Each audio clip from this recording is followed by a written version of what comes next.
If you don't measure your goals to know where you're at, you don't know where you're at. As simple as that sounds, that's the truth. If you don't measure to see where you are, you don't know where you are. You don't know how close you are. If I ask you who the first person to walk on the moon was, we kind of all know it was Neil Armstrong. But do you know who the first person to make it halfway to the moon was? Do you know the story of what it took to make it halfway to the moon? So I was curious, so I Googled that, and it's not there. Google doesn't even know who made it halfway to the moon first. No one cares who made it halfway to the moon.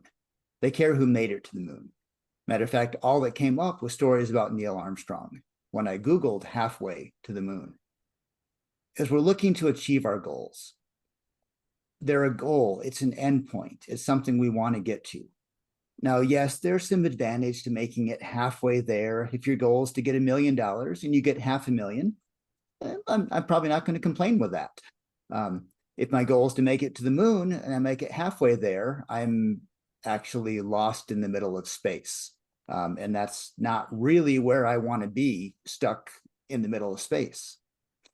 So when we look at our goals, we really need to focus on the end point of that goal, of where we want to get to. And if we're going to make it all the way there, it's going to take perseverance. It's going to take continuing to work on those goals. Going towards your goals is kind of like rowing a boat upstream. As long as you're rowing and working on it, you're moving forward.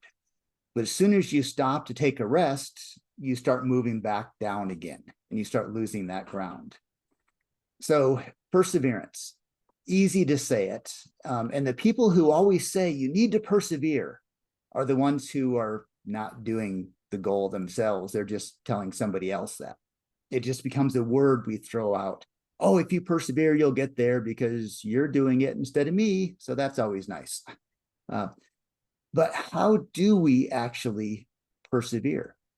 And if you look through Think and Grow Rich, there's 13 steps to riches that he talks about. And all of those are critically important. But I want to focus on a couple of those steps because they're what lead us to be able to persevere so that we can achieve those goals, so that we can think and grow rich, because those are the 2 steps that it takes. And the first part of it really is thinking. And I want to just jump back to his first principle in Think and Grow Rich, which is desire. If you don't have a desire for something, there's no way you're going to work towards it and persevere towards it. You have to build up that desire. Now, something happens with desire. There's a word that we use a lot, which I believe is the easiest way to kill your desire for any goal, anything you're working towards. And that's something called willpower. Willpower is the killer of desire. Willpower is teaching yourself to do something that you don't like. Who's motivated to do things they don't like? Personally, I'm motivated to do things I do like. Instead of willpower, think about want power. Want power is the motivation to do things we want. Now, if I put that into a simple analogy of losing weight, willpower is saying, I am not going to eat that candy bar. And if you're like me, your motivation to not eat candy is really strong. No, my motivation to not eat candy is really weak. My motivation to give up and eat candy is very strong. But if I instead turn that to want power, I want to lose weight. That's my goal. And if I want to lose weight, one of those steps is choosing something other than candy. I'm instead focusing on what I want. It's easier to persevere, or maybe it's less perseverance necessary when you have that want, instead of trying to teach yourself to do things you don't want to. By focusing on the goal that you want in the end, in achieving that, the feeling you have with it, it requires less perseverance and willpower because you enjoy what you're doing more. You have that motivation to take those steps because you realize the importance of those. So once you have that desire, that first big step in it, you have to have faith. And faith is not the same as believing something. Faith is an action word. Faith is that leap of faith, that step of faith. It's being willing to do the things to achieve what you want. Once you have faith that cutting out candy will help you lose weight, it's easier to do that. If you don't really believe it, if you don't have faith to take those steps, you're never going to. And you're not going to see any of that achievement. I had that in my own life where I cut out sugared sodas from my life and cut down on some of the other sweets, and immediately, well, within a couple of months, lost a fair amount of weight. But it took that faith and action of doing it. I had to have a desire. And in my case, it was a health condition that made me realize I needed to lose some weight. I had that desire, then I had that faith that it was something possible to do. And it would take the action, that step of that faith, for that to begin to happen. Now, how do we keep those things in the top of our mind so that we can persevere, we can keep going? Because like I said, if you stop rowing towards your goals, you're just going to float back downstream again. And you're going to lose all of that momentum, that achievement that you've had. And I think we've all done that in our life. If we stopped on a goal, if you're trying to get in shape, you stop running and then you pick it up again 16 years later, you've lost a little bit of your ability to do things. So there's a story I heard a long time ago that was very impactful for me. There was a man who set a goal that he wanted to buy a sailboat. That was his dream. So he went through the sailboat magazines and he picked out his dream sailboat that he wanted. He took a picture of, or sorry, he cut out that picture, put it in his wallet. So then every time he opened his wallet to buy something, he would see that picture of a sailboat. And he would ask himself, do I want this new TV, this pair of shoes, this candy bar, or do I want the sailboat?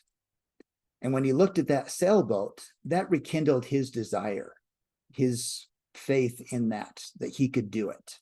It gave him that stronger motivation to get over that temptation, because he knew what he really wanted was that sailboat. The candy bar, the new pair of shoes, the TV, those were all nice distractions. They were fun. But if you put the two of them side by side and said, which one do I want? It was always the sailboat. And that gave him that strength, because it was no longer a willpower to not do something bad. It was a want power to do something good. It was getting him closer to what he really wanted and keeping that first in his mind.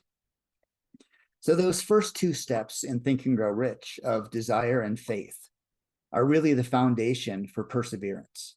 If we don't have those things, there's no way we're going to put forth the effort to keep going, to achieve the goals that we have set for us. And we may quit in the middle and end up halfway to the moon or halfway up Mount Everest. Another great story, if you ever read about the first man to make it halfway up Mount Everest. No one's ever read that story. No one knows who he is. He didn't achieve his goal. So there's no story there. But once you have your desire and your faith, you've got to have a direction to move. You've got to know what you're going to do. And that's where the planning stage, organized planning. You have to measure what you're doing. You have to have you have to plan what you're going to do, have a goal set, have the steps in there and measure those goals. In his book, The Ultimate Sales Machine by Chet Holmes, he gives a story of a company he went into where the salespeople had a goal of making 100 phone calls a day. And when he interviewed them, they all said, yes, we're doing about 100 sales calls a day, 100 phone calls. Once he started actually having them measure it and write down how many calls they made, it turned out they averaged between 20 and 40 calls a day, even though they all believed they were making 100. If you don't measure your goals to know where you're at, you don't know where you're at. As simple as that sounds, that's the truth. If you don't measure to see where you are, you don't know where you are. You don't know how close you are. Think about Neil Armstrong going to the moon. If he didn't measure how close he was, how much fuel he needed, if he didn't constantly make corrections to go toward the moon, who knows where he would have ended up. But it was a very precise thing he had to do. We need to look at our goals the same way, as a very precise way of moving forward. Now, just like going to the moon, it takes constant recalibration with our goals, and our plans need to change and tweak them in order to move that direction. And that's part of that perseverance, is continually correcting and tweaking and moving forward. But as we do that, we need to be measuring the effort we're putting into it as well. I know lots of times I felt like I was working really hard at something until I turned around to look to see how far I'd actually gone, only to find out that I really hadn't done as much as I had thought. I didn't take the time to measure that, to see those steps, to make those milestones that I need to know that I'm moving forward, and to take time to celebrate those little milestones, those little steps that are getting us along the way. If our goal is to get $1 million this year, we need to celebrate when we make our first $1,000, or maybe our first $10 or our first $1 needs to be celebrated, because those little motivations, those little milestones and celebrations are going to again increase our motivation and our perseverance. Without that, we're not going to move forward if you're not motivated. So finding those little steps to celebrate, so that desire grows more and more. The closer we get to that goal, that desire should be getting bigger and stronger, so you can start to smell it and taste it and feel it inside you. When you have that motivation, you have that desire, you see that excitement, there's no such thing as perseverance, because you're excited, you want to do that. It's no longer a willpower to want power. I want to achieve. I want to take that next step. I want to make that next phone call. I want to climb that next rung of the ladder, that next mountain to climb.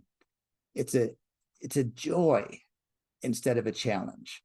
And the more we focus on how much we're achieving, how far we're getting, and celebrate those, and how much closer we're getting to what our main desire is, the greater our joy is going to grow in it, and the easier it's going to be to take these steps. So a friend of mine, I've been working with him in some solar sales and some training on that side. His motivation is always, my goal is one more. Once I achieve something, I can do one more, because he finds that joy in that achieving and taking that next step, whether it's a step along the path that you've planned out, or whether it's one more beyond what you've gone. You can find that joy in those things. So I want to just kind of wrap that up, that if perseverance is a challenge, if you find yourself stopping halfway, first of all, think of the first person to ever make it halfway to the moon, and think about the fame that he has achieved and the satisfaction he got from that, which is not there.